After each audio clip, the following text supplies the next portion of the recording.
வாக்குத்தத்தங்களை ஆண்டவர் கொடுத்தார். என்ன வாக்குத்தத்தம் கொடுத்தாரு?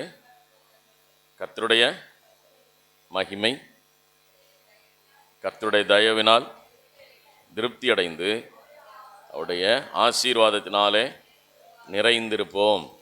நிறைந்திருப்பேன். அவருடைய தயவும் அவருடைய ஆசீர்வாதமும் எனக்கும் என் குடும்பத்துக்கும் என் பிள்ளைகளுக்கும் என் சந்ததிகளுக்கும் என்றென்றைக்கும் உண்டாகும். ஹல்லேலூயா, ஹல்லேலூயா. இன்றைய நாளிலே தேவனுடைய வார்த்தையை தியானிக்கும்படியாக தகப்பனாகிய தந்தையை குறித்து நாம் தியானிக்க போகிறோம். தகப்பனாகிய தந்தை நம்முடைய ஆண்டவர் எவ்வளவு பெரியவர் என்பதையும் அவர் எவ்வளவு வல்லமை உள்ளவர் என்பதையும் நாம் அறிந்திருக்கிறோம். இயேசு கிறிஸ்து இந்த உலகத்திற்கு வந்தபோது அவருடைய முதல் நோக்கம் என்னவென்று சொன்னால், நம்மை பிதாவோடு கூட இணைக்கும்படியாக அவர் இந்த பூலோகத்துக்கு வந்தார். அல்லேலூயா. பிதா என்றால் தந்தை, பரம தந்தை, நம்முடைய பிதாவாகிய தேவனாகிய கர்த்தர். அந்த தேவனுடைய கர்த்தரிடத்திலிருந்து நாம் பிரிந்து விட்டோம். தேவனுடைய அன்பிலிருந்து நாம் பிரிந்து விட்டோம். தேவனுடைய ஐக்கியத்திலிருந்து நாம் பிரிந்து விட்டோம். நாம் அந்த தேவனுடைய அன்புக்குள்ளாக, தேவனுடைய அரவணைப்புக்குள்ளாக மீண்டுமாக போய் சேருவதற்கான ஸ்லாக்கியத்தை பெற்றுக்கொள்வதற்காக கர்த்தர் நம்மை அழைத்திருக்கிறார். அல்லேலூயா. அதற்கு ஆதாரமாக ஒரு சில வசனத்தை நான் உங்களுக்கு காட்டும்படி விரும்புகிறேன். எபேசியருக்கு நிருபம் 3வது அதிகாரம், எபேசியர் 3ஆம் அதிகாரம் 14வது வசனத்தை நான் வாசிக்கலாம். எபேசியர் 3:14. இது நிமித்தம் நான் பரலோகத்திலும் பூலோகத்திலும் உள்ள முழு குடும்பத்துக்கும் நாமகாரணராகிய நம்முடைய கர்த்தராயிருக்கிற இயேசு கிறிஸ்துவினுடைய பிதாவை நோக்கி முழங்கால் படியிடும்படி என்று சொல்லி வேதத்தில் வாசிக்கிறோம். இந்த பகுதியை நீங்கள் கவனிங்க.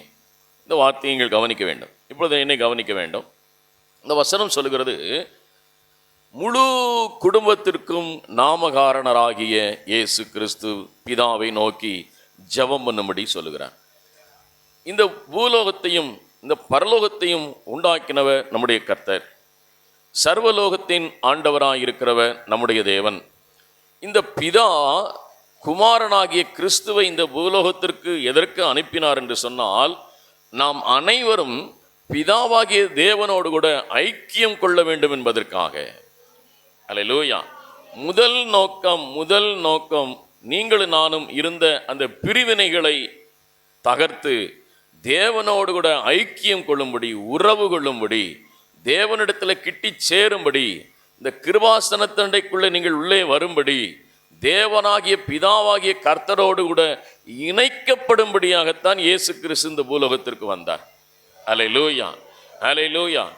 இயேசு கிறிஸ்து இந்த உலகத்தில் வாழ்ந்தபோது 4 சுவிசேஷ புஸ்தகங்களில் நான் வாசிக்கும் போது, அவர் பிதாவிடத்திலே நீங்கள் கிட்டிச் சேர வேண்டும், பிதாவினிடத்தில் கிட்டிச் சேர வேண்டும் என்பதை குறித்து அநேக வசனங்களை நமக்கு வலியுறுத்தி சொல்லி இருக்கிறார். அல்லேலூயா, அல்லேலூயா. அப்போ இந்த வசனம் சொல்லுகிறது, முழு குடும்பத்திற்கும் நாமகாரணராகிற கர்த்தராயிருக்கிற இயேசு கிறிஸ்துனுடைய பிதாவை நோக்கி நாம் ஜெபிக்க வேண்டும். அப்போ இந்த பிதா மிக முக்கியமானவர். அல்லேலூயா. நாம் ஜெபிக்கிற ஜெபங்கள் எல்லாவற்றுக்கும் பதில் கொடுக்கிறவர் நம் கர்த்தராயிருக்கிற தேவன். ஆண்டவராகிய இயேசு கிறிஸ்துவின் மூலமாக பிதாவினிடத்திலே நாம் வேண்டிக் கொள்ளுகிறோம். அல்லேலூயா, அல்லேலூயா. இயேசு கிறிஸ்து பிரசங்கிக்கும் போது கூட அவர் சொன்னார், பிதாவின் சித்தத்தை செய்கிறவன் எவனோ அவனே பரலோகத்திலே பங்கடைவான் என்று ஆண்டவர் சொல்றார். இப்ப இயேசு கிறிஸ்து, பிதா, பரிசுத்த ஆவியானவர் மூவரும் ஒன்றாக இருந்தாலும் அவர் பிதாவானவர் இடத்துல கிட்டி சேருவதற்கு இயேசு கிறிஸ்து வார்த்தையாகிய தேவன் நம்மோடு கூட இருக்கிறவராய் இருக்கிறார். அல்லேலூயா. இந்த சத்தியத்தை நீங்கள் நன்றாக அறிந்து கொள்ள வேண்டும். ஒரு சில வசனத்தை நான் உங்களுக்கு காட்டுகிறேன். யோவானுக்கு எழுதின அதிகாரத்துக்கு வருவோம். யோவான்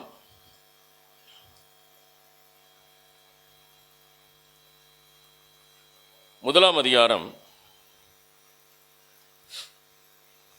10வது வசனத்தை நான் வாசிப்போமானால், யோவான் 1ஆம் அதிகாரம் 10வது வசனம், அவர் உலகத்தில் இருந்தார், உலகம் அவர் மூலமாய் உண்டாயிற்று, உலகமோ அவரை என்ன செய்யவில்லை? அறியவில்லை. உலகம் முழுவதும் தேவனாலே உண்டாக்கப்பட்டது. நான் சொன்னேன், இந்த பூமியில காண்கிற மிருக ஜீவன்கள், பறவைகள், ஊரும் பிராணிகள், மனிதர்கள், மரம், செடி, கொடி, மிருகங்கள் எல்லாமே பிதாவினாலே உண்டாக்கப்பட்டது. ஆனால் வசனம் சொல்லுகிறது, அவர்கள் யாரை அறியவில்லையாம்?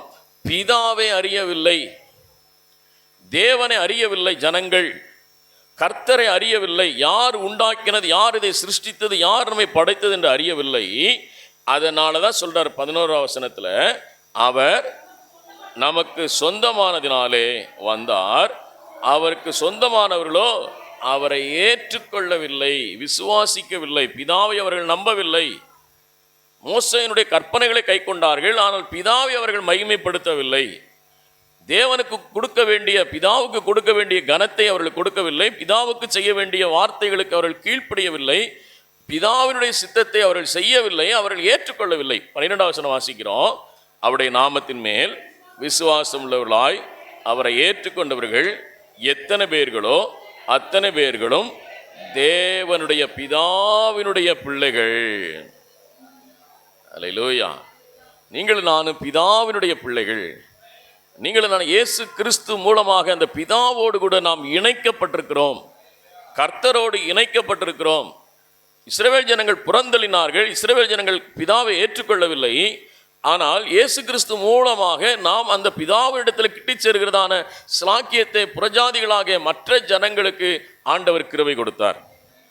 அல்லேலூயா. அப்போ இந்த 14ஆம் வசனத்தை வாசிங்க, உங்களுக்கு இன்னும் அழகா புரியும். 14ஆம் வசனத்தில், அவர் அந்த வார்த்தை மாமிசமாகி கிருபையினாலும் சத்தியத்தினாலும் நிறைந்தவராய் நமக்குள்ளே வாசம் பண்ணினார், அவருடைய மகிமையை கண்டோம், அது பிதாவுக்கு ஒரே பேனானுடைய மகிமைக்கு ஏற்ற மகிமையாகவே இருந்தது. அல்லேலூயா.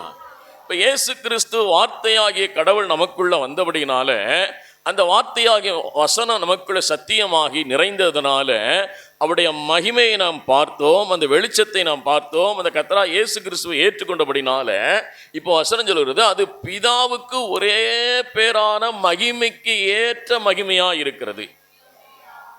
இந்த மகிமை யாருக்கு போகிறது? பிதாவுக்கு போகிறது.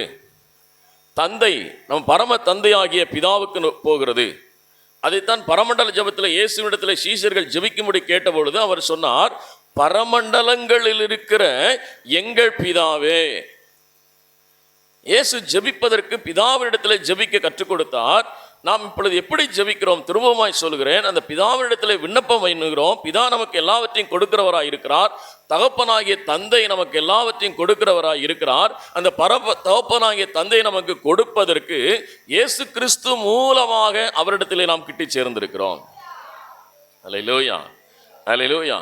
இப்போ இயேசு கிறிஸ்து மரணத்தினாலே, சிலுவையில் பட்ட பாடுகளினாலே, இரத்தம் சிந்தனையினாலே இன்றைக்கு நீங்களும் நானும் விடுதலையாக்கப்பட்டு கர்த்தரா இயேசு கிறிஸ்துனுடைய பிள்ளைகளாய் மாற்றப்பட்டு பிதாவினிடத்தில் பெற்றிருக்கிற ஸ்லாக்கியத்தை நாம் பெற்றிருக்கிறோம். அல்லேலூயா, அல்லேலூயா. பிதா ஒருவரை தெரிந்து கொள்ளாவிட்டால் ஒருவனும் அவரிடத்தில் பிரவேசிப்பதில்லை. பிதா நம்மை அழைத்திருக்கிறார், பிதா உங்களை தெரிந்தெடுத்திருக்கிறார், பிதா உங்களை முன்குறித்திருக்கிறார். அந்த பரம தந்தையாகிய தகப்பன் நம்மை அழைத்திருக்கிறபடினால தான் இன்னொரு வசனத்தை உங்களுக்கு காட்டுறேன். 1 பேதுருவின் புஸ்தகம், 1 பேதுரு 3வது அதிகாரம், 1 பேதுரு 3வது அதிகாரம் 18வது வசனத்தை வாசிக்கலாம். 1 பேதுரு 3வது அதிகாரம் எடுத்துக்கிட்டு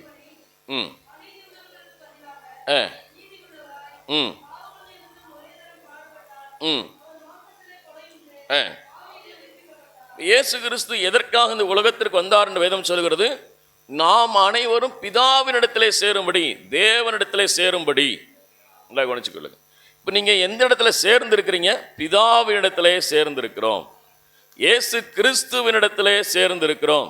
இயேசு கிறிஸ்து நம்ம எங்கே இணைத்திருக்கிறார்? பிதாவோடு கூட, கர்த்தராகிய தேவனோடு கூட நம்ம இணைத்திருக்கிறார். அல்லேலூயா. இந்த பரம தந்தையாகிய பிதாவை நாம் அறிந்து கொள்ள வேண்டும். இயேசு கிறிஸ்து நமக்காக ரத்தம் சிந்தி, இயேசு கிறிஸ்து நமக்காய் பாடுபட்டு வார்த்தையாகிய தேவன் நமக்குள்ள வெளிப்பட்டபடினால் அந்த வெளிச்சம் நமக்குள் பிரகாசித்தது. நம்மை எங்கே கொண்டு போய் சேர்க்கும்படியாக அவர் மரணத்தை ஏற்றுக்கொண்டார்? பிதாவினிடத்திலே சேரும்படி. அல்லேலூயா. இந்த சத்தியத்தை நாம் அறிந்து கொள்ள வேண்டும். இந்த பரம தகப்பனாகிய தந்தை நம்மோடு கூட இருக்கிறார்.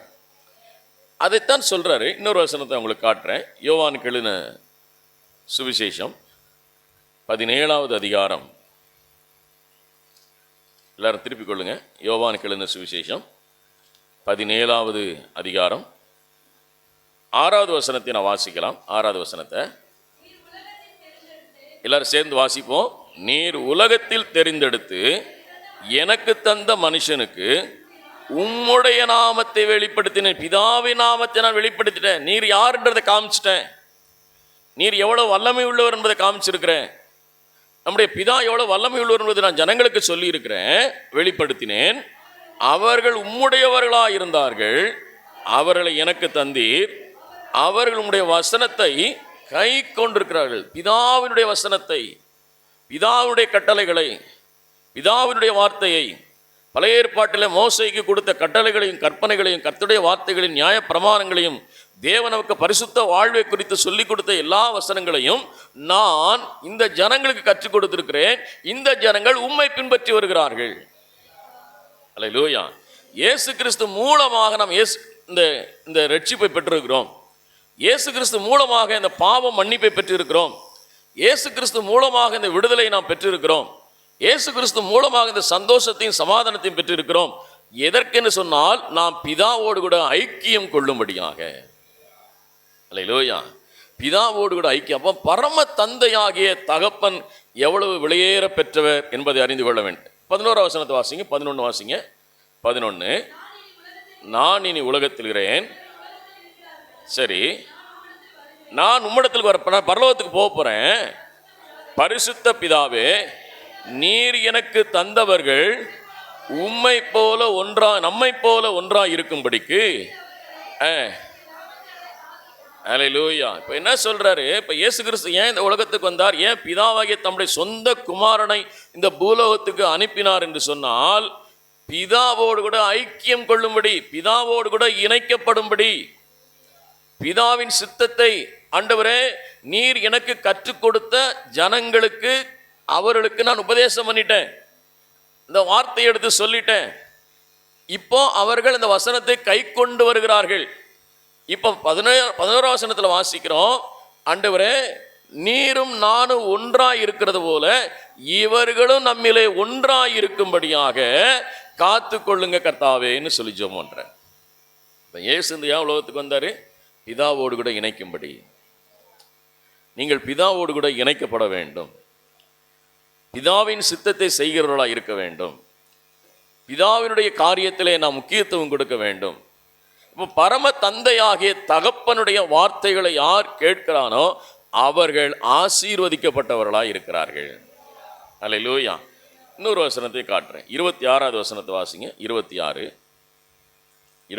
அதே அதிகாரத்தில், நீர் என்னிடத்தில் அன்பு வைத்து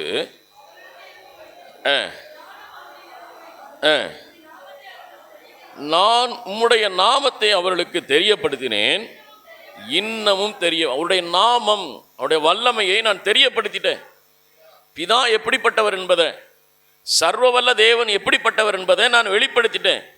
இப்போ இந்த பிதாவிடத்தில் சேர்வதற்கு இயேசு கிறிஸ்து தான் ஏன் வர வேண்டும் என்று சொன்னால், அவர்தான் நம்முடைய பாவங்களுக்காக, நம்முடைய அக்கிரமங்களுக்காக, நம்முடைய மீறுதல்களுக்காக, நம்முடைய சாபத்திற்காக கல்வாரி சிலுவையிலே ஜீவனை கொடுத்து அன்பு கூர்ந்து உங்களையும் என்னையும் இக்கரையிலிருந்து அக்கறைக்கு கொண்டு போனவர்.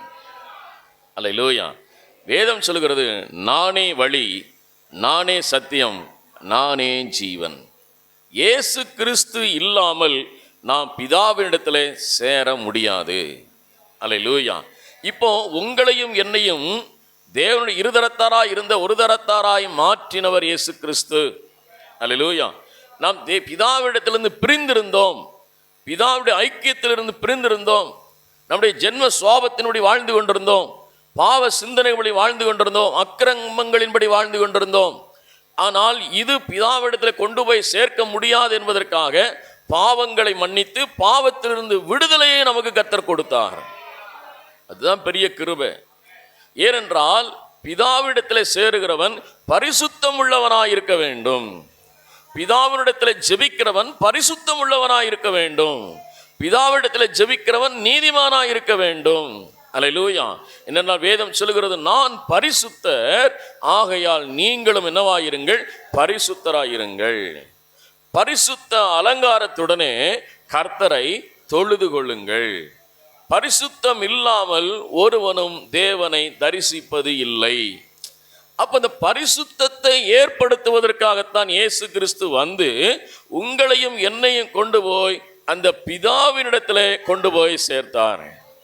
அல்லேலூயா, அல்லேலூயா. இது பரம தந்தையாக தகப்பனிடத்திலே கொண்டு போய் சேர்க்கிற ஒரு ஊழியத்தை இயேசு கிறிஸ்து நமக்கு செய்தார். அல்லேலூயா. இப்ப நீங்களும் நானும் நீதிமான்களாக்கப்பட்டிருக்கிறோம். நீங்களும் நானும் பரிசுத்தவான்களாய் மாற்றப்பட்டிருக்கிறோம். நீங்களும் நானும் அவருடைய பிள்ளைகளாக மாற்றப்பட்டிருக்கிறோம். உங்களுக்கும் எனக்கும் புத்திர சுவிகாரத்தின் ஆவியை கர்த்தர் கொடுத்திருக்கிறார். அப்பா பிதாவே என்று அழைக்கக்கூடியதான புத்திர சுவிகாரத்தின் ஆவியை நமக்கு தந்திருக்கிறார். ஆபிரகாமுக்கும் ஈசாக்குக்கும் யாக்கோபுக்கும் மோசேக்கும் தானியேலுக்கும் தாவீதுக்கும் இல்லாத ஒரு ஸ்லாக்கியம் நீங்கள் நானும் தந்தையாகிய தகப்பன் பிதாவை நோக்கி ஜெபிப்பதற்கான கிருபையை கர்த்தர் கொடுத்திருக்கிறார். அல்லேலூயா, அல்லேலூயா. பழைய ஏற்பாட்டிலே ஆசாரியன்தான் ஊழியம் செய்ய வேண்டும்.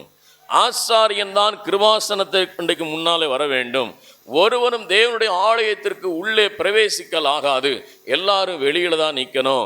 அவரவர்கள் தங்கள் தகுதிக்கு ஏற்றார் போல பலிகளை கொண்டு வந்து ஆடுகளையும் மாடுகளையும் மிருகங்களையும் பறவைகளையும் கொண்டு வந்து காணிக்கைகளாக பலி செலுத்தி குற்ற நிவாரண பலியை செலுத்தி விட்டு போக வேண்டுமே தவிர இந்த கிருபாசனத்தண்டைக்கு முன்னால் உட்காருகிற கிருபையை தேவனாகிய கர்த்தர் நமக்கு கொடுத்திருக்கிறார். அல்லேலூயா. இப்போ கர்த்தர் நம்மளை எங்க கொண்டு வந்து சேர்த்திருக்கிறார் என்று சொன்னால், ஏதேன் தோட்டத்தில் இருந்த ஆதாமுக்கும் ஏவாளுக்கும் பிதா எவ்வாறு பேசினாரோ அந்த ஸ்லாக்கியத்தை நமக்கு கொடுத்திருக்கிறார். அல்லேலூயா, அல்லேலூயா. ஏதேன் தோட்டத்தில் ஆண்டவர் பாவம் செய்யாததற்கு முன்னதாக பிதா தம்முடைய பிள்ளைகளோடு எப்படி பேசினாரோ அதை போலவே பேசும்படியாக கர்த்தர் நம்மத்திலே உலாவுகிற தேவனாய் இருக்கிறார். அல்லேலூயா. அப்ப இந்த பிதாவை நன்றாய் அறிந்து கொள்ள வேண்டும். இந்த பிதா தகப்பனாகிய தந்தை செய்கிற ஊழியத்தை குறித்து ஒரு சில காரியங்களை உங்களோடு கூட பேசும்படி விரும்புகிறேன். இந்த உலகத்தில் இருக்கிற நாம், பெற்றோர்களாகிய நாம், தகப்பனாய் இருக்கிறவர்கள் நாம், பெற்றோர்களாக இருக்கிற நாம், இந்த ஊழியத்தை நாம் எவ்வாறு செய்ய வேண்டும், நம்முடைய குடும்பத்தில் நம்முடைய சபையில் எவ்வாறாக இந்த ஊழியத்தை நிறைவேற்ற வேண்டும் என்பதை மிக வேகமாக வசனத்தை உங்களுக்கு காட்டுகிறேன். நீங்கள் போய் கண்டிப்பாக இந்த வேத வசனத்தை நீங்கள் குடும்பமாக உட்கார்ந்து அதை பல முறை வாசித்து நீங்கள் தியானிக்க வேண்டும். அல்லேலூயா. இப்பொழுது மூடனதை எழுதி வச்சதை அடுத்த வாரம் திரும்பி பார்க்கக்கூடாது. அல்லேலூயா, அல்லேலூயா. ஒரு அம்மா கண்ணாடியை காணான்னு தேடிட்டு இருந்தாங்களாம். கண்ணாடியை காணான்னு தேடினாங்களாம். வீடெல்லாம் சல்லடை போட்டு தேடிட்டாங்க, கண்ணாடி கிடைக்கல. அந்த அம்மா எல்லா பிள்ளைகளை திட்டுறாங்க, வீட்டுக்காரரை திட்டுறாங்க, எல்லாரும் திட்டுறாங்க. என் கண்ணாடி எங்கே பார்த்தீங்களா, கண்ணாடியை பார்த்தீங்களான்னு. அந்த அம்மா ரொம்ப கண்ணாடி இல்லாமல் ஒரு வாரம் பைபிள் வாசிக்காமல் ஜெபம் பண்ணாமல் வந்து சர்ச்சில் உட்காந்துடுச்சு. உட்கார்ந்த உடனே பாஸ்டர் சொன்னார், இப்பொழுது வேதத்தை வாசிப்போம், பைபிளை திறப்போம்னு சொன்ன பிறகு பார்த்தா அந்த அம்மாவுக்கு ஒரு அதிர்ச்சி காத்திருந்தது. அந்த பைபிளுக்குள்ளே கண்ணாடி இருந்திருக்கு. அப்போ இதுலேருந்து என்ன தெரியுது? ஒரு வாரமாக அந்த பைபிளை திறக்கவே இல்லை அந்த அம்மா. ஸோ நான் சொல்லிட்டேன், தேவ சமூகத்தில் சொல்லிக்கிறேன், வீட்டில் போய் இந்த வேத பகுதியை திரும்ப எடுத்து என்ன செய்யணும், நீங்கள் வாசிக்கணும், தியானிக்கணும். அல்லேலூயா. இன்றும் கர்த்தர்களோடு கூட ஆவியானவர் பலத்த வார்த்தைகள் மூலமாய் உங்களோடு கூட பேசுவாராக. 1 யோவானுக்கு எழுதின புஸ்தகம் 3ஆம் அதிகாரம் 1 வசனத்தை நான் வாசிக்கலாம். 1 யோவான் 3ஆம் அதிகாரம் 1 வசனம் எல்லாரும் எடுத்துக்கொள்வோமா? இப்போ வாசிங்க.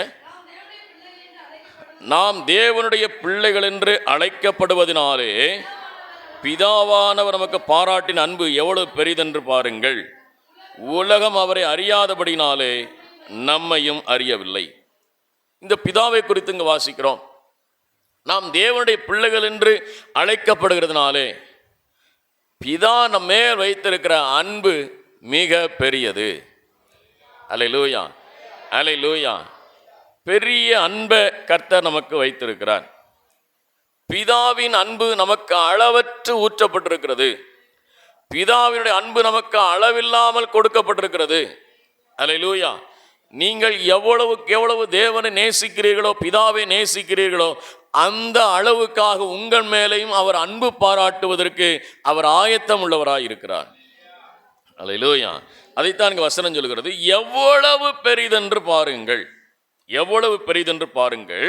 ஆனால் உலகம் அவரை அறியாதபடினாலே நம்மையும் அறியவில்லை, நம்மையும் அறியவில்லை. சில நேரங்கள் நம்முடைய தேவனுடைய பிள்ளைகள் என்பது ஜனங்களுக்கு தெரிய மாட்டேங்குது. வேலை செய்கிற இடத்துல பார்த்தா நம்மளை அப்ராணியாக தெரியுது. வேலை செய்கிற இடத்துல பார்த்தா ஒரு கேனையனாக தெரியுது, ஒரு கிறுக்கு பயமாக தெரியுது, ஒன்றுக்கு உதவாத தெரியுது. ஆனால் அவர்கள் தேவன் அறியாததுனால அவர்கள் நம்மையும் அறியவில்லை. நமக்குள்ளே இருக்கிறவர் பெரியவர் என்பதை அவர்கள் காணவில்லை. அல்லேலூயா, அல்லேலூயா.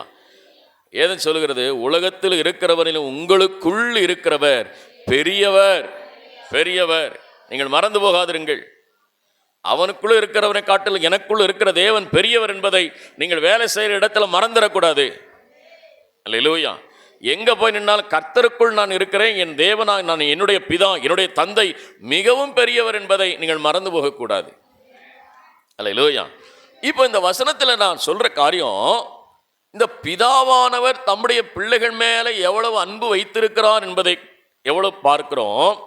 இப்போ வசனம் சொல்லுகிறது, நாம் தந்தையாகிய நாம், பெற்றோர்களாகிய நீங்கள் உங்களுடைய பிள்ளைகளுக்கு நீங்கள் எவ்வளவாக அன்பு வைத்திருக்கிறீர்கள். இந்த அன்பு வைக்கிறதான ஊழியத்தை, இந்த ஆசாரியனுடைய ஊழியத்தை பெற்றோராகிய நீங்களும் நானும் செய்ய வேண்டியது அவசியமாக இருக்கிறது. அல்லேலூயா, அல்லேலூயா, அல்லேலூயா. பெற்றோராகிய உங்களுடைய பொறுப்பு, நீங்கள் உங்கள் குடும்பத்திற்கு பிதாவாக இருந்து இந்த குடும்பத்தை நடத்துகிறவர்களாக இருக்க வேண்டும். பிதா எப்படி தம்முடைய பிள்ளைகள் மேல் அன்பு கூர்ந்தாரோ, பிதா எப்படி நம்மேல் அன்பு கூர்ந்தாரோ, அதே போல தகப்பன்மாராக இருந்தாலும் சரி, தாய்மார்களாக இருந்தாலும் சரி, பெற்றோர்கள் என்ற பொறுப்பில் இருக்கிற நீங்கள் உங்களுடைய பிள்ளைகளுக்கு நீங்கள் ஆசாரியத்துவ ஊழியத்தை செய்ய வேண்டியதன் அவசியமாக இருக்கிறது. அல்லேலூயா. அது உங்கள் மேல் விழுந்த பொறுப்பாக இருக்கிறது, அது உங்கள் மேல் விழுந்த கடமையாக இருக்கிறது. ஏனென்றால் யோபின் புஸ்தகத்தில் 1 அதிகாரத்தை நான் உங்களுக்கு வீட்டில் போய் படித்து பாருங்கள். அங்கே அவன் செய்கிறான், தன்னுடைய பிள்ளைகள் பாவம் செய்து விடுவார்களோ என்று எண்ணி, தன் பிள்ளைகள் மேல பாவம் செய்து விடுவார்களோ என்று எண்ணி அவன் பலிகளை செலுத்தி தேவனுக்கு முன்பாக அவன் ஜெபிக்கிறவனாயிருந்தான். யோபின் புஸ்தகம் 1 அதிகாரம் 15வது வசனத்தை நாம் வாசிக்கலாம்.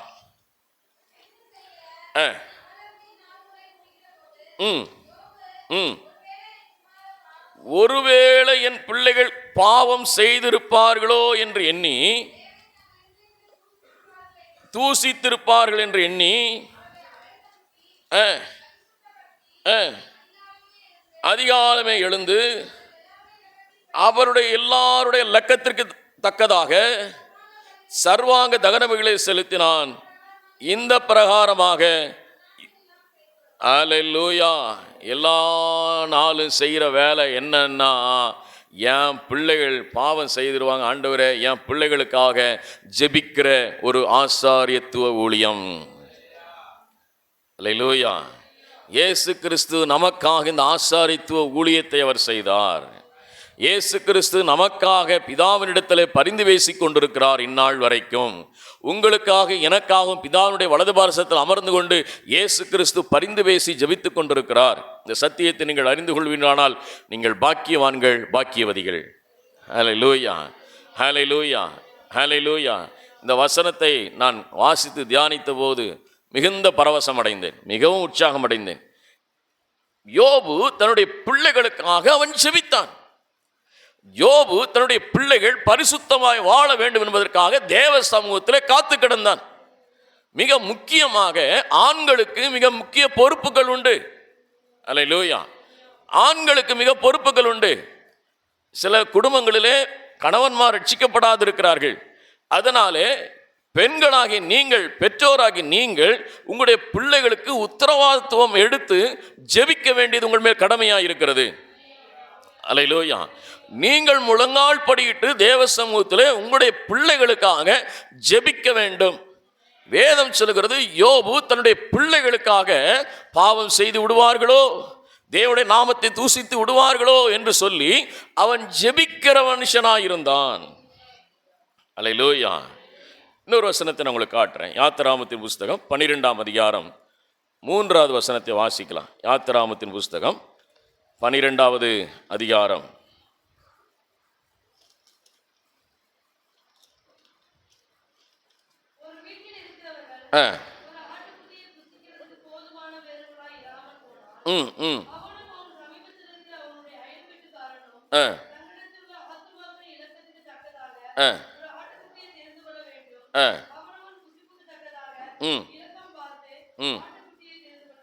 இங்கே வசனம் சொல்லுகிறது, பஸ்காவை ஆசரிக்கிற ஊழியம். இந்த பஸ்கா பண்டிகை முதலாவதாக இஸ்ரவேல் ஜனங்கள் விடுதலை ஆகிற முதல் நாளிலே இரவிலே செய்யப்பட்ட ஒரு ஊழியம். அல்லேலூயா. விடுதலை ஆவதற்கு, ஜனங்கள் விடுதலையாக்கப்படுவதற்கு, ஜனங்கள் ரட்சிப்பை பெற்றுக்கொள்வதற்கு, ஜனங்கள் ஆசீர்வதிக்கப்படுவதற்கு மிக முக்கியமான ஒரு ஊழியம் இந்த ஆசாரித்துவ ஊழியம். இந்த இஸ்ரவேல் ஜனங்கள் விடுதலையாக்கப்படும் பொழுது, இஸ்ரவேல் ஜனங்கள் விடுதலையாவதற்கு முதல் நாளிலே ஒரு பலி செலுத்த வேண்டும். அந்த பலி என்னவென்று சொன்னால், ஒரு ஆட்டுக்கடாவை எடுத்து அதை பலி செலுத்தி அதன் இரத்தத்தை எடுத்து நிலைக்கால்களிலே பூச வேண்டும். இதை யார் செய்ய வேண்டும் என்று வசனம் சொல்கிறது? வீட்டு தலைவர்கள். நல்ல கோடு போடுங்க, நல்ல கோடு போடுங்க. வீட்டு தலைவர்கள். யாரெல்லாம் வீட்டு தலைவர்கள்? அல்லேலூயா. உங்க வீடை பாதுகாக்கிறது உங்க பொறுப்பு. அல்லேலூயா. நீங்க அசதியா இருந்து, எனக்கு பலி செலுத்துறதுக்கு கெடா கிடைக்கல, பலி செலுத்துறதுக்கு எந்த பொருளும் இல்லை, பலி செலுத்துறதுக்கு எந்த வாய்ப்புமே இல்லை அப்படின்னு என்ன கவனிங்க ஐயா, என்ன கவனிங்க. வசனம் முக்கியம். இது திரும்ப கிடைக்காது. இட்லியும் தோசையும் நாளைக்கு கிடைக்கும். இப்போ வசனத்தை கவனிங்க. அதுக்கு ஒரு மாற்று ஏற்பாடு பண்ணி ஆகணும். ஏன்னா ஆறாம் நடந்துருக்கும் போயிட்டு இருந்தாங்கன்னா வசனத்தை கவனிக்காமல் இருக்கிறது நல்லதில்லை. சரி, இப்போ வசனத்தை கவனிப்போம். கவனிங்க ப்ளீஸ். தேவனுடைய வார்த்தை ரொம்ப முக்கியமானது. வீட்டு தலைவன், நல்லா கவனிச்சுக்கணும். வீட்டு தலைவன் அன்றைக்கு இஸ்ரவேல் தேசத்தில், இஸ்ரவேல் பட்டணத்தில் அவர்கள் நிலைக்கால்கள் இரத்தத்தை பூசாது இருந்தார்களானால் சங்கார தூதன் வந்து தலைப்பிள்ளையை என்ன செய்வான்? சங்காரம் பண்ணி போடுவான், வெட்டி போட்டு விடுவான். ஆனால் எகிப்திலே நடந்தது, ஆனால் இஸ்ரவேல் மக்களுக்கு நடக்கலை. ஏனென்றால் வீட்டு தலைவர்கள், பிரதர் என்னைய பாருங்க, வீட்டு தலைவர்கள் தேவனுக்கு அவர்கள் பலி செலுத்தும்படி நிலைக்கால்கள் இரத்தத்தை பூசினார்கள். அல்லேலூயா, அல்லேலூயா. அசதியாயிராதே உங்க குடும்பத்தின் மேல, உங்க பிள்ளைகள் மேல அசதியாயிராதிருங்கள். அசதியா இருக்க வசனத்தை நிறைய உங்களுக்கு நான் காட்ட போறேன். நாம் தேவனுடைய ஊழியத்தை செய்கிற இயேசு கிறிஸ்து நமக்காக இந்த உலகத்தில் வந்து பாடுபட்டு இரத்தம் சிந்தி ஜீவனுள்ள தேவன் பரலோகத்தினுடைய மகிமையை இழந்து இந்த பூலோகத்திற்கு வந்து அவர் பாடுபட்டு அவமானப்பட்டு காரி துப்பப்பட்டு வாரினால் அடிக்கப்பட்டு கல்வாரி சிலுவையை கொல்கதா மலைக்கு தூக்கி சென்று தன்னுடைய கடைசி சொட்டு இரத்தம் வரைக்கும் சிந்தனை எதற்காக என்று சொன்னால், என்னுடைய பிள்ளைகள் ரட்சிக்கப்பட வேண்டும் என்பதற்காக, என்னுடைய பிள்ளைகள் விடுதலையாக வேண்டும் என்பதற்காக, இந்த பாவத்திலிருந்து சாபத்திலிருந்து விடுதலையாக வேண்டும் என்பதற்காக இயேசு கிறிஸ்து இந்த பூலோகத்தில் மனிதனாய் வந்தார். அல்லேலூயா. இப்போ உங்களுக்கு அந்த பொறுப்பை கர்த்தர் கொடுத்திருக்கிறார். பெற்றோராகிய உங்களுக்கு அந்த பிள்ளைகளை கர்த்தர் கொடுத்திருக்கிறார். வேதம் சொல்கிறது, பிள்ளைகள் கர்த்தரால் வரும் சுதந்திரம். பிள்ளைகளை தருகிறவர் தேவன். அல்லேலூயா. கற்பத்தை திறக்கிறவரும் அடைக்கிறவரும் கர்த்தர் என்று வேதம் சொல்லுகிறது. அல்லேலூயா. நீங்க 2 பிள்ளைகளை பெற்றிருக்கிறீங்களோ, 3 பிள்ளைகளை பெற்றிருக்கிறீங்களோ, 5 பிள்ளைகளை பெற்றிருக்கிறீங்களோ, 1 பிள்ளைகளை பெற்றிருக்கிறீங்களோ, பிரச்சனை இல்லை. இது தேவன் எனக்கு கொடுத்த ஈவு, தேவன் எனக்கு கொடுத்த சந்தோஷம், தேவன் எனக்கு கொடுத்த மகிழ்ச்சி. இந்த கர்த்தர் கொடுத்ததை நான் உண்மை உத்தமாய் அதை பராமரிக்க வேண்டும், அதை பாதுகாக்க வேண்டும். கர்த்தருடைய சத்தியத்திலும் வசனத்திலும் வார்த்தையிலும் நான் நடத்துகிறவனாய் இருக்க வேண்டும். அல்லேலூயா. ஏதோ பிள்ளைகளை பெற்று போறதுக்காக அல்ல, இந்த பிள்ளைகளை சரியாக கொண்டு போய் பரலோக ராஜ்யத்தில் கொண்டு போய் சேர்க்க வேண்டிய பொறுப்பு பெற்றோர்களாகிய உங்களுக்கு கடமையாக இருக்கிறது. அல்லேலூயா, அல்லேலூயா. நன்றாக கவனித்துக் கொள்ளுங்கள் கர்த்தருடைய வார்த்தை.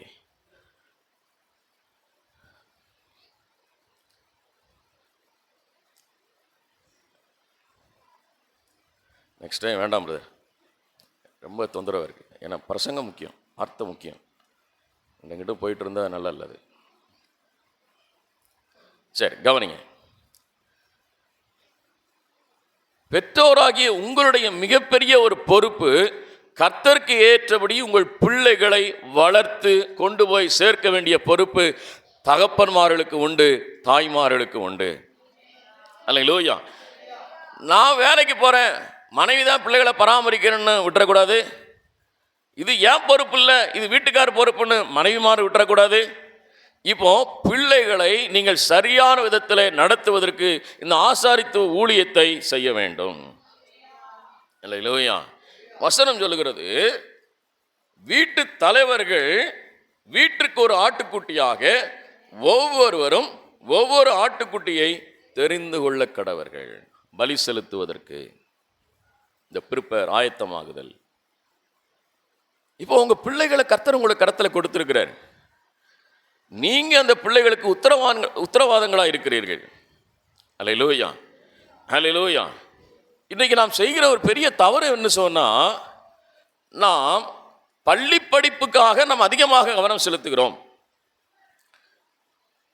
பேரண்ட்ஸ் மீட்டிங் போகிறோம், டெய்லி டைரியை செக் பண்ணுறோம், டெய்லி அவன் என்ன மார்க் வாங்குறான்னு பார்க்குறோம், எந்தெந்த பாடத்தில் அவன் வீக்காக இருக்கான்னு பார்க்குறோம், அதை வளர்ப்பதற்கு எந்த டியூஷனுக்கு அனுப்பலான்னு முயற்சி எடுக்கிறோம். இந்த உலக கல்விக்கான காரியத்தை முயற்சி எடுக்கிற நீங்கள் ஆவிக்குரிய வாழ்க்கையில் வளர்வதற்கு நீங்கள் எவ்வளவு முக்கியத்துவம் கொடுத்து அந்த பிள்ளைகளுக்கு நீங்கள் கற்றுக் கொடுத்து வருகிறீர்கள். இல்லை என்றால் சங்கார தூதன் அவனை சங்காரம் பண்ணி போடுவான், பிசாசானவன் அவனை கொண்டு போய் விடுவான். நீங்கள் கர்த்தருடைய சித்தத்திலும் கர்த்தருடைய திட்டத்திலும் கர்த்தருடைய பாதுகாப்பிலும் அவருடைய இரத்தத்துக்குள்ளாக பிள்ளைகள் நீங்கள் சரியாய் வளர்க்கவில்லை என்று சொன்னால் அவன் எங்கே போய் விடுவான்? சாத்தானுடைய கைகளிலே போய் விடுவான். அப்போ பாஸ்டர் என் பிள்ளை கீழ்ப்படிய மாட்டேங்கிறான், பாஸ்டர் சம்பாரிச்சிட்டு காசை எனக்கு தர மாட்டேங்கிறான், பாஸ்டர் அவன் ஊர் சுற்றுறான், பாஸ்டர் அவன் வீட்டுக்கே வர மாட்டேங்கிறான், பாஸ்டர் அப்படி பண்ணுறான் இப்படி பண்ணுறான்னு சொன்னா ஏன் காரணம் என்னன்னா, நாம் தேவனுக்குள்ளான காரியத்தில் பிள்ளைகளை நாம் வளர்க்கவில்லை. இன்னொரு சம்பவத்தை உங்களுக்கு காட்டுறேன். மார்க் எழுதின சுவிசேஷம் 9ஆம் அதிகாரம்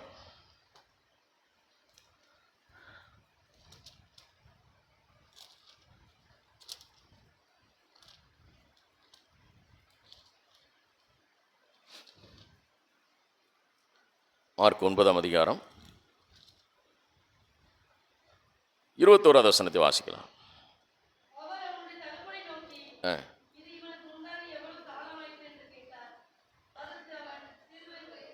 ஆ 21 வசனம் வாசிக்கிறீங்க. இயேசு அவனை பார்த்து வாசிங்க.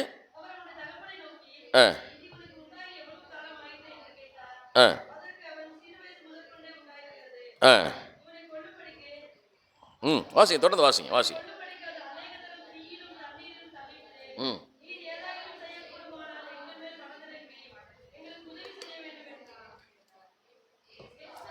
போதும், இப்போ வாசிப்போம். இந்த முதல் பகுதி பார்ப்போம்.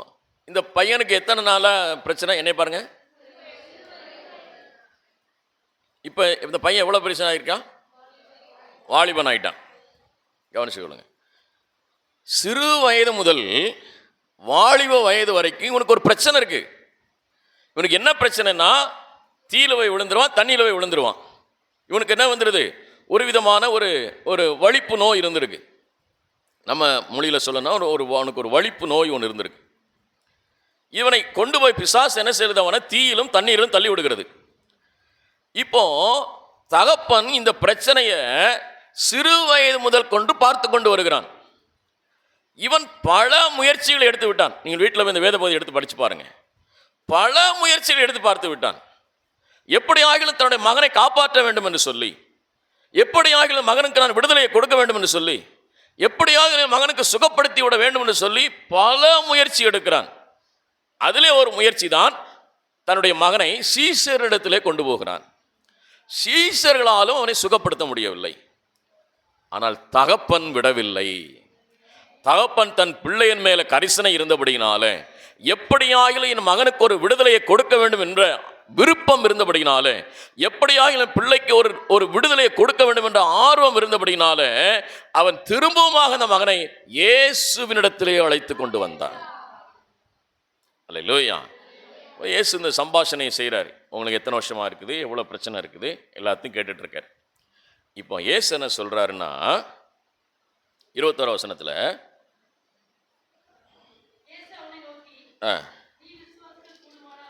நீ விசுவாசிக்க கூடுமானால் ஆகும், விசுவாசிக்கிற எல்லாம் கூடும். இங்கே கவனிங்க. இப்போ என்னை பாருங்க, என்னை ப்ளீஸ் என்னை பாருங்க. இப்போ யார்கிட்ட விசுவாசத்தை கேட்குறாரு? அந்த வியாதிப்பட்டவன்கிட்ட கேட்குறாரா, தகப்பன்கிட்ட கேட்குறாரா? தகப்பனிடத்தில்.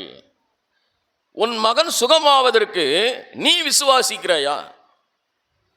இப்போ இந்த விசுவாசம் பெற்றோராகிய உங்களுக்கு அதிகமாக இருக்க வேண்டும், பிள்ளைகளை காட்டிலும். அல்லேலூயா. நீங்கள் அந்த விசுவாசத்திலே நடக்கிறதை பார்க்கும்போது தேவன் அங்கே அற்புதம் செய்கிறார். பெற்றோராகிய உங்களுடைய பொறுப்பாக இருக்கிறது. பெற்றோராகி உங்களுடைய கவனத்தில் இந்த பிள்ளைகளை வளர்க்க வேண்டியது கவனமாக இருக்கிறது. பாவ செயலில் போயிட்டான், பாவத்தில் விழுந்துட்டான், பாவத்தில் போயிட்டான்னு சொல்லி சொல்றதுக்கு ஒரு பெரிய விஷயம் அல்ல. நீங்கள் போவதற்கு முன்னமே உங்கள் பிள்ளைகளுக்காக தேவனிடத்தில் விசுவாசம் உள்ளவர்களாய் ஜெபிக்க வேண்டும். அல்லேலூயா. அதற்கு அவன் என்ன சொல்றான்? அடுத்த வசனத்தில் வாசிங்க. உடனே பிள்ளையின் தகப்பன், விசுவாசிக்கிறேன் ஆண்டவரே, அவிசுவாசம் நீங்கும்படி எனக்கு உதவி செய்யும் என்று கண்ணீரோடு சத்தமிட்டு சொன்னான். தான் தகப்பன் தன் பிள்ளைக்காக அழுகிறான். தகப்பன் பிள்ளைக்காக பரிதவிக்கிறான். தகப்பன் தன் பிள்ளைகளுக்கு அவன் தேவ சமூகத்தில் நின்று கொண்டிருக்கிறான். நான் விசுவாசிக்கிறேன் ஆண்டவரே, என் மகன் எப்படியாகிலும் சுகமாக வேண்டும். அருமையான கர்த்தருடைய பிள்ளைகளே, உங்க பிள்ளைகளுக்கு நீங்கள் தான் பொறுப்பாளிகளாக இருக்கிறீர்கள். உங்க பிள்ளைகளுக்கு நீங்க தான் உத்தரவாதம் உள்ளவர்களாக இருக்கிறீர்கள். சித்தப்பா பொறுப்பு கிடையாது, மாமா பொறுப்பு கிடையாது, அத்தை பொறுப்பு கிடையாது, சித்தி பொறுப்பு கிடையாது, தாத்தா பாட்டி பொறுப்பு கிடையாது. பெற்றோராகிய தகப்பனுக்கும் தாய்க்கும் உள்ளது உங்கள் பிள்ளைகள் மேல பொறுப்பு. வேத புத்தகத்தில் ஒரு இடத்துல கூட சித்தப்பா பொறுப்பு, சித்தி பொறுப்பு, மாமா பொறுப்பு, அத்தை பொறுப்புன்னு இங்கே பைபிளில் போடலை. யார் பெற்றெடுத்தார்களோ அந்த பெற்றோர்கள் தான் பிள்ளைகளுக்கு பொறுப்பாக இருக்கிறீர்கள். பிள்ளைக்காக அவன் பரிதவிக்கிறான். பிள்ளைக்காக அவன் சத்தமிட்டு அழுகிறான். எப்படி ஆகிலும் என் மகன் சுகமாக வேண்டும்.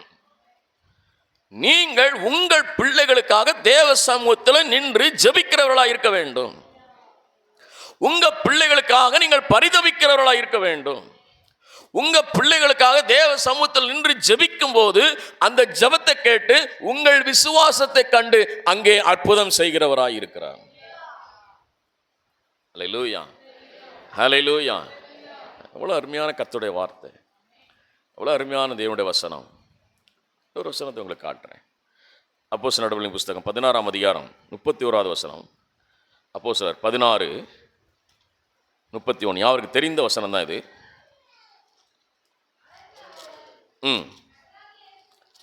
கர்த்தராகிய இயேசு கிறிஸ்துவை நீ விசுவாசி, அப்பொழுது நீயும் உன் வீட்டாரும் ரட்சிக்கப்படுவீர்கள் என்று சொல்லி. அப்போ விசுவாசிக்க வேண்டிய முதல் பொறுப்பு யாருடைய பொறுப்பு? தகப்பன்மாருடைய பொறுப்பு, தாய்மாருடைய பொறுப்பு. நீங்கள் முதலாவது தேவனை விசுவாசிக்கும் போது, நீங்கள் முதலாவதாக தேவனாக இயேசு கிறிஸ்துவை நம்பும் பொழுது, நீங்களும் உங்கள் வீட்டாரும் உங்கள் பிள்ளைகளும் விடுதலையாக்கப்படுவார்கள். ரட்சிக்கப்படுவார்கள். சமஸ்கிருத வார்த்தை விடுதலையாக்கப்படுவார்கள், சுகத்தை பெற்றுக்கொள்வார்கள், ஆசீர்வதிக்கப்படுவார்கள், நன்மைகளை பெற்றுக்கொள்வார்கள்.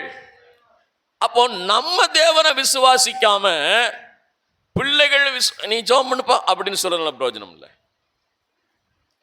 நீங்க தேவனுடைய சமூகத்தில் காத்திருந்து உங்க பிள்ளைகளுக்காக பொறுப்பெடுக்காம இருந்து கர்த்தர் என்ன செய்யறது இப்படியே வளர்ந்துட்டோம் அப்படின்னு சொல்ற பொறுப்பல்ல. நீங்க கர்த்தரை கேட்ட சிச்சைகளை உங்க பிள்ளைகளை வளர்க்காம விட்டுட்டு சர்ச்சு சரியில்லைன்னு சொல்றதுல பிரயோஜனம் இல்லை, பாஸ்டர் சரியில்லைன்னு சொல்றதுல பிரயோஜனம் இல்லை. வேதம் சொல்லுகிறது நீங்கள் உங்கள் பிள்ளைகளுக்கு உத்தரவாதம் உள்ளவர்களாக இருக்கிறீர்கள்.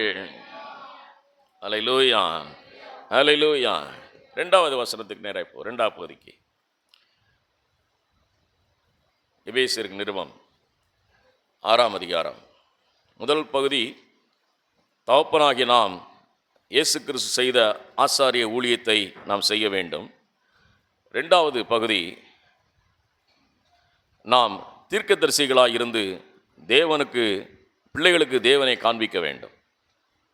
நாம் தீர்க்கதரிசிகளாக இருந்து தேவனை நம்முடைய பிள்ளைகளுக்கு காண்பிக்க வேண்டும். நீங்கள் தான் பிள்ளைகளை தேவனுக்கு காண்பிக்க வேண்டும். அல்லேலூயா. அதற்கு ஆதாரமாக ஒரு சில வசனத்தை நான் வேகமாக வாசிக்கிறேன். எபேசியர் நிருபம் 6வது அதிகாரம், எபேசியர் 6ஆம் அதிகாரம் 4வது வசனத்தை வாசிக்கலாம். 4ஆம் அதிகாரம், பிதாக்களே பிள்ளைகளை நீங்கள் என்ன செய்யாதிருங்கள், கோபப்படுத்தாதிருங்கள். போதும். கொலோசியர் 3ஆம் அதிகாரம் 21ஆம் வசனத்தை வாசிங்க. கொலோசியர் 3.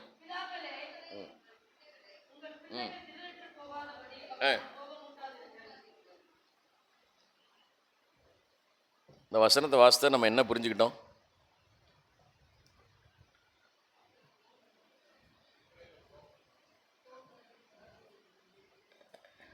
சொல்லுங்க. தப்பே கிடையாது. நானே அப்படி தான் புரிஞ்சிருந்தேன். இந்த வசனத்தை நானே எப்படி இருந்தேன், இந்த வசனம் ஒருமே ஸ்கிப் ஆகி போயிடுவேன். இந்த வசனம் வந்த உடனே தவிடுவேன். அப்படி தானே? வசனம் என்ன சொல்லுது? பெற்றோரை கண்டிக்கிற மாதிரி இருக்குது வசனம். அப்படி தானே? பிள்ளைகளை கோபம் முட்டாதீங்க. என்ன கோபம் முட்டுறோம்? எதை சொன்னாலும் கோபமாக தான் இருக்கு. டேய் அந்த வேலையை செய்யடானா கோபம் விடுறான். டேய் இதை பண்ணுடா, இதை செய்யாத, செல்ஃபோன் பார்க்காத, வீட்டை சுத்தம் பண்ணு, அதை செய், இதை செய், கடைக்கு போயிட்டு வா, இந்த பொருளை இப்படி பண்ணு, படுத்தின படுக்கை எடுத்து வை, இப்படி ஏதாவது சொன்னோன்னா அவங்களுக்கு என்ன வந்துடுது? அப்போ பைபிள் என்ன சொல்லுது? நீங்கள் பிள்ளைகளை நீங்களே உங்கள் படுக்கை எடுத்து வைங்க, நீங்களே அந்த பிள்ளைகளுக்கு எல்லாம் செய்யுங்கன்னு சொல்லுதா? நிறைய நேரங்கள் அந்த வசனத்தை அப்படி தான் புரிஞ்சிருந்தேன். அப்புறம் தான் எடுத்து கமெண்ட்ரி எடுத்து வாசித்த போது, அநேக விளக்க உரைகளை படித்த போது, அநேக வசனங்களை வாசித்த போது அங்கே என்ன காணப்படுகிறது என்று சொன்னால், நாம் பிள்ளைகளுக்கு மாதிரிகளாக நடந்து கொள்ள வேண்டும். அல்லேலூயா. பிள்ளைகளுக்கு நாம் சாட்சி உள்ளவர்களாக இருக்க வேண்டும். பிள்ளைகளுடைய வளர்ப்பு பெற்றோருக்கு மிக மிக முக்கியமானது ஒன்று. அல்லேலூயா, அல்லேலூயா. இந்த பிள்ளைகள் பொறுப்பு பெற்றோராகிய நம்முடைய தோளின் மேல் வைக்கப்பட்ட ஒரு சுமை. அல்லேலூயா. இதை அப்படியே விட்டுற முடியாது. அப்போ கோபம் மூட்டாதிருங்கள் என்ற வசனம் ஏன் சொல்லுது அப்படின்னா, கவனிங்க, வசனத்தை எல்லாம் கேட்டுக்கொள்ளுங்க. நாம் பிள்ளைகளுக்கு சாட்சி உள்ள ஜீவியம் நாம் செய்கிறவர்களாக இருக்க வேண்டும். அல்லேலூயா. நாம் சாட்சி இல்லாது வாழ்ந்து பிள்ளைகளை நாம் கடிந்து கொள்ளும் போது, பிள்ளைகளை நாம் எச்சரிக்கும் போது, பிள்ளைகளை கர்த்தருடைய சித்தத்தில் நாம் வளருன்னு சொல்றது அவர்களுக்கு கோபம் ஊட்டுகிறது. நம்ம சர்ச்சுக்கு ரெகுலராக வராம பிள்ளைகளை சர்ச்சுக்கு போ அப்படின்னு சொன்னா கோபம் ஊட்டுறோம். நீ போமா முதல்ல ஸ்கூலுக்கு, சர்ச்சுக்கு நீ முதல்ல ரெகுலராக போமா சர்ச்சுக்கு, ஆடிக்கு அமாவாசைக்கு நீ போற, நீ என்னைய சொல்றியா அப்படின்னும். இப்போ இந்த கோபம் ஊட்டுதலை குறித்து தான் பைபிள் சொல்லுது. நீங்கள் பிள்ளைகளுக்கு கோபம் ஊட்டாமலும் படுத்தாமலும் கர்த்தருக்கு ஏற்ற சிட்சையிலும் போதனைகளிலும் அவர்களை வளர்ப்பீர்களாக. இதில் வளர்க்கணுமா? கர்த்தருக்கு ஏற்ற போதனை, கர்த்தருக்கு ஏற்ற சிட்சை, நாம் அதிலே நடத்துகிறவர்களாய் நாம் இருக்க வேண்டும். வசனத்தை வேகம் நான் போக விரும்புகிறேன். உபாகமத்தின் புஸ்தகம் 11வது அதிகாரம், உபாகமத்தின் புஸ்தகம் 11வது அதிகாரம் எடுத்துக்கிட்டீங்களா? உபாகம் 11, 18 நான் வாசிக்க போகிறோம். எல்லாரும் எல்லாரும் வேத புஸ்தகத்தை 18 21 வரைக்கும் வாசிக்க போகிறோம். ஆகையால் கர்த்தர் உங்கள் பிதாக்களுக்கு கொடுப்பேன் என்று அவள் ஆணையிட்ட தேசத்தில் உங்கள் நாட்களும் உங்கள் பிள்ளைகளின் நாட்களும் பூமியின் வானம் இருக்கும் நாட்களைப் போல அநேகமாக இருக்கும்படிக்கு நீங்கள் என் வார்த்தைகளை உங்கள் இருதயத்திலும் உங்கள் ஆத்துமாவிலும் பதித்து அவைகளை உங்கள் கைகளின் மேல் அடையாளமாக கட்டி உங்கள் கண்கள் நடுவே ஞாபகக்குறியாக வைத்து அவைகளை உங்கள் பிள்ளைகளுக்கு உபதேசித்து நீங்கள் வீட்டில் உட்கார்ந்திருக்கிற பொழுது, வழியிலே நடக்கிற போது, படுத்து கொள்கிற போதும், எழுந்திருக்கிறது போதும் அவைகளை குறித்து பேசுவீர்களாக. அவைகளை உங்கள் வீட்டு நிலைகளிலும் உங்கள் வாசல்களிலும் எழுதுவீர்களாக. 18ஆம் வசனத்தில் வாசிக்கும் போது சொல்றாரு, உங்கள் பிள்ளைகளின் நாட்களும் பூமியின் மேல் வானம் இருக்கிறது நாட்கள் வரைக்கும் அநேகமாக இருக்கும். இப்போ உங்கள் பிள்ளைகள் நீடித்த நாட்களாக இருப்பதற்கு, உங்கள் பிள்ளைகள் தீர்க்காய் சொல்லவர்களாக இருப்பதற்கு நீங்கள் உங்கள் பிள்ளைகள் மேலே மிகவும் கவனம் உள்ளவர்களாக இருக்க வேண்டும். என்ன சொல்கிறாரு? ஃபஸ்ட்டு நீங்கள், 19ஆம் வசனம் எப்படி ஆரம்பிக்குது? நீங்கள் என் வார்த்தையிலும் உங்கள் இருதயத்தில் என் ஆத்துமாவிலும் பதித்து அவைகளை உங்கள் கைகளின் மேல் அடையாளமாக கட்டி உங்கள் கண்களின் நடுவே ஞாபக குறியாக வைத்து. வார்த்தையை கவனிங்க ப்ளீஸ் ப்ளீஸ், தயவு செய்து சொல்கிறேன். கர்த்தருடைய வார்த்தையை கவனிங்க, கர்த்தருடைய வசனத்தை கவனிங்க. நீங்கள் முதலாவதாக கர்த்தருடைய வார்த்தையை கேட்டு நடக்க வேண்டும். இன்னைக்கு பெற்றோருக்கு இந்த ஆராதனை முடிஞ்சவொடனே போன வாரம் பிரசங்கம் என்ன பண்ணீங்கன்னு கேட்டால் பெற்றோருக்கே தெரில. அப்புறம் எப்படி நான் பிள்ளைகிட்ட போய் கேட்குறது? நல்லா பேசுனீங்க பாஸ்டர், ரொம்ப நல்லா இருந்துச்சு பாஸ்டர். அப்பா நீங்கள் சிரிப்பு காட்டினீங்க பாருங்க இந்த ஜோக்கு, அப்பா எனக்கு மறக்கவே இல்லை பாஸ்டர். அந்த ஜோக்கை நான் எங்கள் வேலை பார்க்குற இடத்துலாம் சொல்லி சொல்லி சிரித்தேன் பாஸ்டர். சரி, என்ன வசனம் சொன்னேம்மா? அதுதான் பாஸ்டர், நல்லா பேசுனீங்க பாஸ்டர், ரொம்ப ஆவியாக இருந்துச்சு பாஸ்டர். என்ன பேசுனேன் ஆனால் தெரில. அப்புறம் எப்படி பிள்ளைகளுக்கு தெரியும்? அதைத்தான் வசனம் சொல்கிறது. நீங்கள் என்ன செய்ய வேண்டுமாம்? நீங்கள் கேட்ட வார்த்தை உங்கள் இருதயத்திலும் உங்கள் ஆத்துமாவிலும் பதித்து, அப்படியே கோடு போடுங்க, பதிச்சு வைக்கணும். மாமியார் சொன்னது பதிச்சு வைக்கிறீங்கல்ல, மருமக சொன்னதை பதிச்சு வைக்கிறீங்கல்ல, நாத்தனார் சொன்னதை மட்டும் பதிச்சு இருதயத்தில் வைக்கிறீங்கல்ல. நான் கல்யாணம் நான் வந்து அன்னைக்கு கேட்டா பாருங்க எங்கள் மாமியார் ஒரு கேள்வி, அப்பா மறக்க முடியல பாஸ்டர், அவ்வளோ பெரிய கேள்வியை கேட்டான். மனசுக்குள்ளே வச்சுருக்கீங்கல்ல, அதை மட்டும் பதிச்சு வச்சுருக்கீங்கள, அதை அந்த ஆக்ஷனோட சொல்கிறீங்கள. எப்படி கேட்டாங்க, எந்த தோரணையில் கேட்டாங்க, எப்படி நின்று கேட்டாங்க, என்ன சேலை கட்டி கேட்டாங்க, அதெல்லாம் சொல்ல தெரியுதுல. அதை மட்டும் பதிச்சு வைக்க முடியல. ஏன் தேவனுடைய வார்த்தையை உங்கள் இருதயத்தில் பதித்து வைக்க முடியவில்லை? நீங்கள் தேவனுடைய வார்த்தையை தியானிக்கவும் அதை வாசிக்கவும் அதை திரும்ப திரும்ப திரும்ப திரும்ப வாசிக்கும் போது தான் உங்கள் இருதயத்தில் அது பதியும். அல்லேலூயா, அல்லேலூயா. யார் யாரெல்லாம் விவசாயம் செஞ்சுருக்கிறீங்க? விவசாயம்னா ஒன்று பெருசாக 4 ஏக்கரில் சொல்லலை.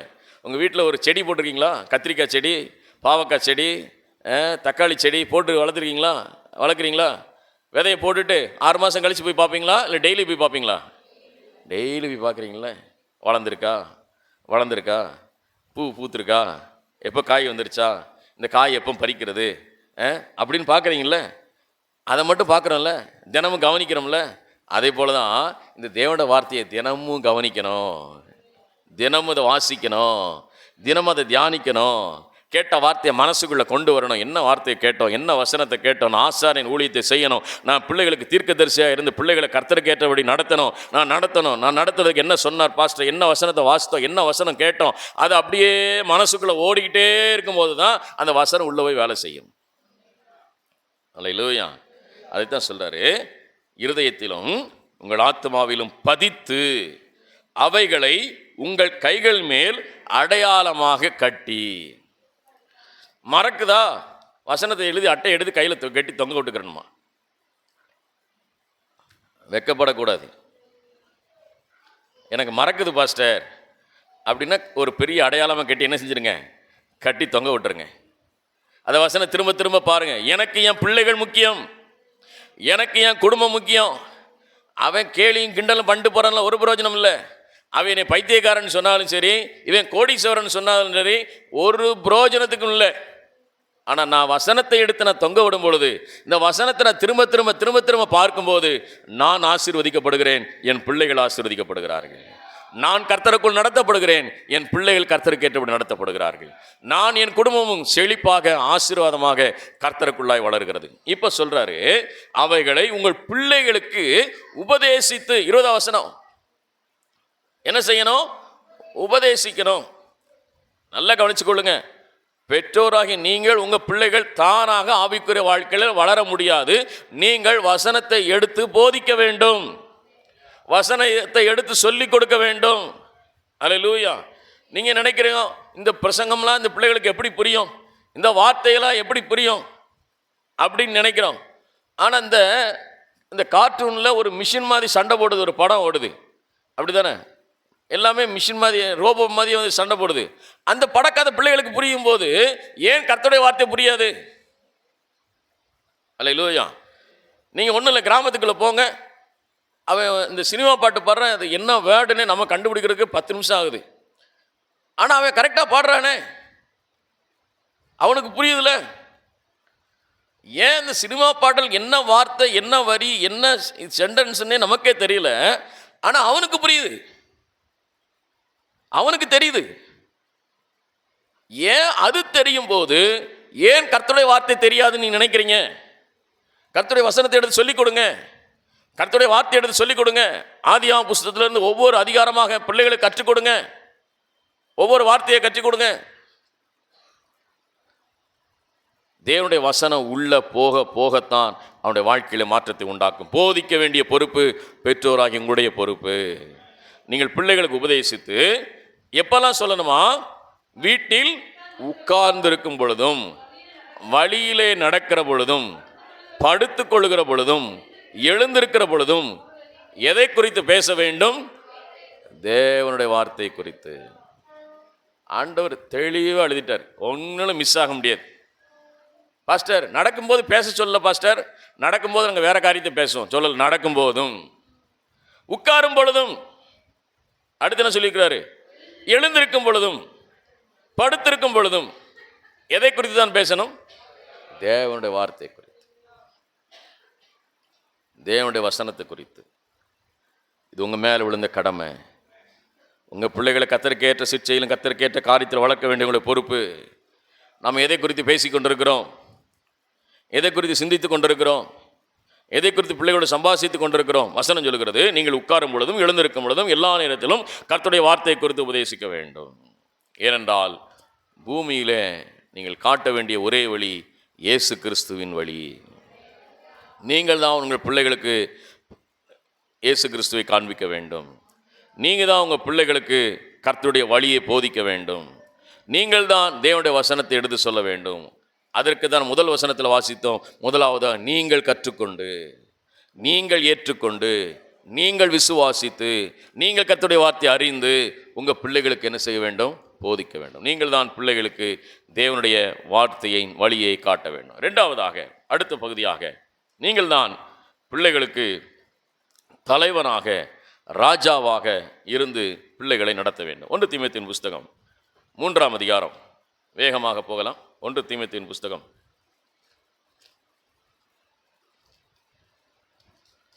3வது அதிகாரம் 4-5 வசனத்தை நான் வாசிக்க. 1 தீமோத்தேயு புஸ்தகம் 3ஆம் அதிகாரம் 4-5 எல்லாம் எடுத்துக்கிட்டீங்களா? எடுத்துக்கிட்டீங்களா? இப்போ வாசிங்க. தன் சொந்த குடும்பத்தை நன்றாய் நடத்துகிறவனும் தன் பிள்ளைகளை சகல நல்லொழுக்கம் உள்ளவர்களாக கீழ்ப்படிய பண்ணுகிறவனுமாய் இருக்க வேண்டும். ஒருவன் தன் சொந்த குடும்பத்தை நடத்த அறியாதவனாய் இருந்தால் தேவனுடைய சபையை எப்படி விசாரிப்பான்? உங்க குடும்பத்தை நன்றாய் நடத்துகிற திராணியை நீங்கள் உடையவர்களாய் இருக்க வேண்டும். அல்லேலூயா. எப்படி நடத்த வேண்டும் உங்களை பிள்ளைகளை? நல்லொழுக்கம் உள்ளவர்களாக கீழ்ப்படிய பொன்னும் பொருட்டு நீங்கள் முதலாவதாக சாட்சி உள்ளவர்களாக இருக்க வேண்டும். அல்லேலூயா. உங்களுடைய வலது கரத்தை உயர்த்தி சொல்லுங்க.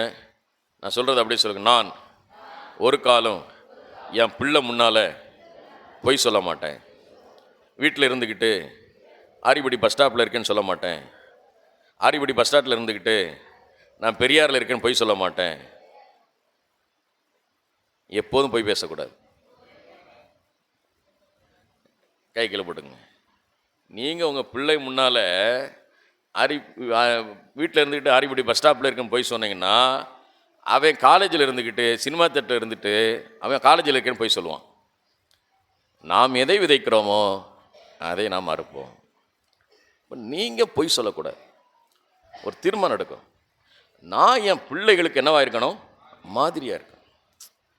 மாதிரியாக இருக்கணும். ரொம்ப கவனமாக இருக்கணும். நம்ம பொய் சொல்கிறத நம்ம பிள்ளைங்க பார்த்துட்டாங்கன்னு வச்சுக்கோங்களேன். உலகத்தில் பழமொழி சொல்லுவாங்க, தாய் 8 அடி பாஞ்சா அவன் உங்களுக்கு மேலே கதை விடுவான். அவன் உங்களுக்கு மேலே நம்ப வைப்பான். அப்போ நம்ம ஜாக்கிரதையாக இருக்கும். பயம் வரும். டேய், நம்ம அப்பா பொய்யே பேச மாட்டார், நம்ம அம்மா பொய்யே பேசுனதில்லை, நம்ம அம்மா அப்பா ரொம்ப கர்த்தருடைய வார்த்தையில் கவனமாக இருப்பாங்க, நம்ம கவனமாக இருக்கணும்னு அதை அவர்களுக்கு கற்றுக் கொடுக்கிறதா இருக்கும். அல்லேலூயா, அல்லேலூயா. வசனம் சொல்லுகிறது, தன் பிள்ளைகளை சகல நல்லொழுக்கம் உள்ளவனாக கீழ்ப்படிய பண்ணுவனாக இருக்க வேண்டும். ஒருவன் தன் சொந்த குடும்பத்தை நடத்த அறியாதிருந்தால் தேவனுடைய சபை எப்படி? நீங்கள் ஊழியம் செய்கிறீங்க, சுவிசேஷ ஊழியம் பண்ணுறீங்க, வீட்டு கூட்டங்கள் நடத்துகிறீங்க, சில்ட்ரன்ஸ் மினிஸ்ட்ரி பண்ணுறீங்க, ஏதாகிலும் ஒரு ஊழியத்தை சபையில் நீங்கள் செய்கிறீங்க. நீங்கள் பிள்ளைகளுக்கு என்னவாக இருக்க வேண்டும்? குடும்பத்திற்கு சாட்சியாக இருக்க வேண்டும். சாட்சியாக இருக்க வேண்டும். ஒரு பகுதி வேகமாக வாசிக்கலாம். ஆதியாகமத்தின் புஸ்தகம் 18ஆம் அதிகாரம். ஆதியாகமம் 18. ஏன் ஆபிரகாமை கர்த்தர் தெரிந்தெடுத்தார்? ஏன் ஆபிரகாமை கர்த்தர் தெரிந்தெடுத்தார்? சொல்லுங்க. ஏன் ஆபிரகாமை கர்த்தர் தெரிந்தெடுத்தார்? சும்மா பைபிளை புரட்டிகிட்டே சொல்லலாம். என்னங்க சொல்லுங்க. கீழ்ப்படிஞ்சாரா? சரி, வேற தேவனுடைய சித்தத்தை செஞ்சாரு. என்ன சித்தம் செஞ்சாரு?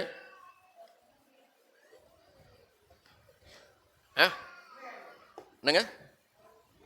உண்மையா இருந்தாரு. உண்மையா இருந்தாரு. அப்புறம் ஆபிரகாம் உண்மையா இல்லையே, அவர் 3 மனைவிகள் வச்சிருந்தாரு. கெட்டின மனைவிக்கு ஒரு உண்மையா இல்லையே. ஆபிரகாம் பொய் சொன்னாரே, தன் மனைவி சகோதரின்னு சொன்னாரே. விசுவாசத்தினால சரி. ஆனால் இங்கே பைபிள் ஒரு வசனம் சொல்லுது, வாசிக்கலாம். ஆதியாகமம் புஸ்தகம் 18ஆம் அதிகாரத்தை திருப்புங்க. 17 வாசிங்க. 17 வாசிங்க. எல்லாரும் இந்த வசனத்தை கவனிங்க.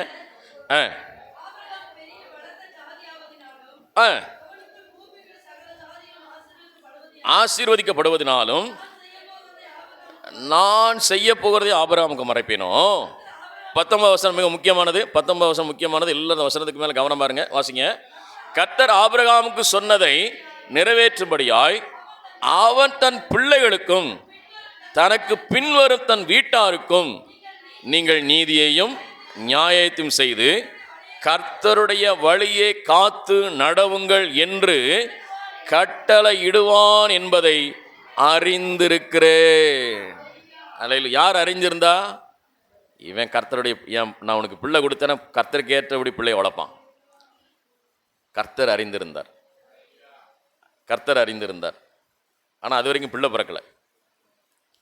பிள்ளை பிறக்கிறதுக்கு முன்னாலே ஒரு திட்டத்தை கர்த்தர் வச்சிருந்தார். அல்லேலூயா, அல்லேலூயா. ஏன் ஆபிரகாமை கர்த்தர் தெரிந்தெடுத்தார்? இவன் தேவனுடைய நீதியையும் தேவனுடைய கட்டளைகளையும் தேவனுடைய நியாயப்பிரமாணங்களையும் தன் பிள்ளைகளுக்கும் தனக்கு பின்வரும் வீட்டார் அனைவருக்கும் நீதியையும் நியாயத்தையும் செய்து கர்த்தருடைய வழியிலே நடவுங்கள் என்று கட்டளையிடுவான். கட்டளை, இந்த லா, சட்டம் போடுவான். செஞ்சுதான் ஆகணும். உண்மையா இருந்துதான் ஆகணும். பரிசுத்தமா வாழ்ந்துதான் ஆகணும். உன் தேவனாய் கர்த்தரை நீ ஆராதிச்சுதான் ஆகணும். நீ தேவ சமூகத்தில் நின்றுதான் ஆகணும் அப்படின்னு என்ன செய்வானாம்? கட்டளையிடுவான். அதுக்கு தான் ஆபிரகாம் தெரிந்தெடுத்தார். இப்போ ஆண்டவர் உங்களுக்கு எனக்கு ஏன் பிள்ளைகளை கர்த்தர் கொடுத்திருக்காருன்னு சொன்னா, நீங்கள் ராஜாவாக இருந்து கிங்காக இருந்து உங்கள் பிள்ளைகளை தேவனுடைய காரியத்தில் கட்டளையிட்டு கர்த்தருக்கேற்ற சித்தத்திலும் கர்த்தருக்கேற்ற காரியத்திலும் உங்க பிள்ளைகளை நீங்கள் வளர்க்கணும். அல்லேலூயா. நீங்க கர்த்தருக்கேற்ற சித்தத்திலும் கர்த்தருக்கேற்ற திட்டத்திலும் கர்த்தருக்கேற்ற காரியத்திலும் வளர்க்காம பாஸ்டர் பார்த்துக்கிறவாரு, கர்த்தர் என்னைக்காவது திருத்தி கொண்டு வந்துடுவார் பாஸ்டர், கர்த்தர் எப்படியாவது திருத்தி கொண்டு வந்துடுவார் பாஸ்டர். இல்லை, நீங்க தேவனுக்கு உங்க பிள்ளைகளை கர்த்தருக்கேற்ற சிச்சையிலும் கர்த்தருக்கேற்ற காரியத்திலும் வளர்க்கணும். அதான் சொல்றாரு ஆபிரகாம் தன் பிள்ளைகளை கர்த்தருக்கேற்றபடி வளர்ப்பான், கர்த்தருக்கேற்ற சித்தத்தை செய்வான், அவைகளை கட்டளையிடுவான், அவைகளை நிறைவேற்றும்படி செய்வான். அதற்காகத்தான் கர்த்தர் ஆபிரகாமை தெரிந்து கொண்டார். உங்களுக்கு ஏன் பிள்ளைகளை கர்த்தர் கொடுத்திருக்கிறாரு? உங்கள் பிள்ளைகளை கர்த்தருக்கேற்ற சித்தத்தில் வளர்க்கணும், கர்த்தருக்கேற்ற காரியத்தில் வளர்க்கணும், கர்த்தருக்கு பிரியமாய் பிள்ளைகளை நடத்தணும், கர்த்தருடைய சித்தத்தை செய்வதற்கு உங்களுடைய பிள்ளைகளை பழக்கப்படுத்தணும். தேவனுடைய சித்தத்தை அவன் செய்து பழகிட்டானா அவன் உயர்ந்த இடத்துல இருப்பான், அவன் மேன்மையான இடத்துல இருப்பான், அவன் ஆசீர்வாதமான இடத்துல இருப்பான். அல்லேலூயா, அல்லேலூயா. நீங்கள் கர்த்தருக்கேற்ற சித்தத்திலும் கர்த்தருக்கேற்ற திட்டத்திலும் வளர்க்காமல் போனால் லோத்துவை போல அவருடைய பிள்ளைகள் சோரம் போய் விடுவார்கள். ஆதியாகமம் புத்தகம் 19ஆம் அதிகாரம் 14வது வசனத்தை வாசிக்கலாம். ஆதியாகமம் 19:14. எல்லாரும் எடுத்துக்கிட்டீங்களா? ப்ளீஸ், அந்த வசனம் முக்கியமான வசனம். நான் நிறைய வசனத்தை வாசிக்க எடுத்தேன், ஆனால் நேரம் ஆகிறபடினால நான் இதோட முடிச்சுக்கிறேன்.